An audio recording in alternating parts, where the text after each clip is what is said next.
हरिओम भक्तों, मैं हरिप्रिया अपने YouTube चैनल हरिप्रिया भक्तमाल में आपका हार्दिक स्वागत करती हूँ।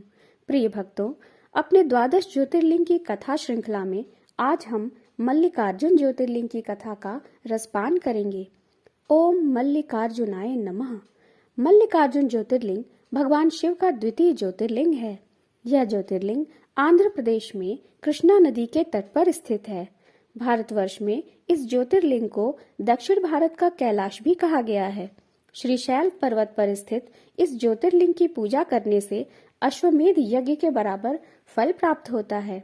मल्लिकार्जुन ज्योतिर्लिंग का इतिहास उस पौराणिक हिंदू कथा से जुड़ा हुआ है जब भगवान शिव के दोनों पुत्र कार्तिकेय और गणेश जी में इस बात की शर्त लगी कि उनमें से बड़ा कौन है। भगवान कार्तिकेय का मानना था कि वे भगवान गणेश से बड़े हैं।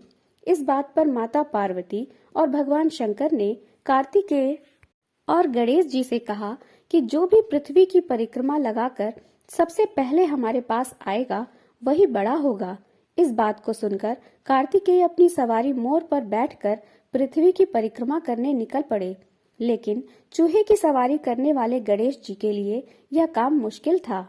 भगवान गणेश बुद्धि के दाता माने जाते हैं। अपनी बुद्धि का प्रयोग करते हुए उन्होंने अपने माता पिता की 7 बार परिक्रमा की।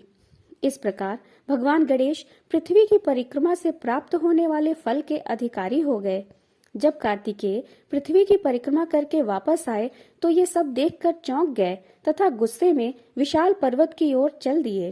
कार्तिकेय को मनाने के लिए माता पिता भी पर्वत पर पहुंचे। इसके बाद भगवान शिव ने वहां ज्योतिर्लिंग में प्रकट होकर अपने दर्शन दिए। मल्लिकार्जुन ज्योतिर्लिंग में भगवान शिव और माता पार्वती की संयुक्त रूप से दिव्य ज्योतियां विराजमान हैं। 51 शक्तिपीठों में से एक शक्तिपीठ मल्लिकार्जुन भी है, क्योंकि इस स्थान पर माता सती का अंग गिरा था। यहाँ मंदिर में महालक्ष्मी के रूप में अष्टभुजा मूर्ति स्थापित है। जब जगतगुरु आदि शंकराचार्य जी ने पहली बार इस मंदिर की यात्रा की तब उन्होंने शिवनंद लहरी की रचना की थी। इस प्रकार मल्लिकार्जुन ज्योतिर्लिंग की कथा संपूर्ण हुई। ओम मल्लिकार्जुनाय नमः। प्रिय भक्तों, हमारे चैनल को लाइक, शेयर और सब्सक्राइब करने के लिए आपका बहुत बहुत धन्यवाद।